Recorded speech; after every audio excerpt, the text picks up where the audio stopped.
นะกินข้าวพี่น้องเอ้ยกินข้าวเด้อโอ้ยอิ่มอยู่บ่นี่ฮะนี่อาหารบ้านๆเด้อนี่เด้อนี่ มาเบิ่ง ลาบปลาแล้วคั่วแล้วชุบแล้วเด้อนี่เด้อของพี่น้องเพื่อนไก่เด้อนี่เด้อเพิ่นมีน้ำใจเพิ่นแบ่งปันมาให้เด้อพี่น้องเอ้ยกินข้าวกับลาบปลามันนี่มะเขือเนี่ยครับบ่มีหยังหลายมะเขือ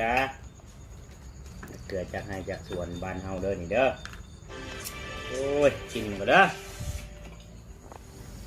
โอ้โต มาเด้อ ไปเบิ่งมันนู่นล่ะ เอาน้องไว้อัพประตู นะครับ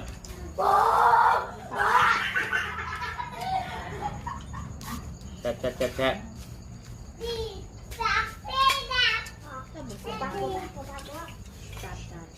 ตำเผ็ดแห้ง เอ้ย บุมีเผ็ดดิบ เผ็ดแน่นอนเนาะเผ็ดแน่นอน กินเผ็ดแห้งลาบปลา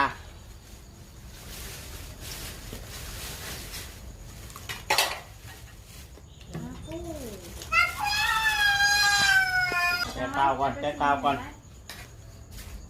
เฮ้ยลูกแอะแม่แอะ เอาเบียก แก้ข้าว เบียกแล้วสำหรับพ่อผม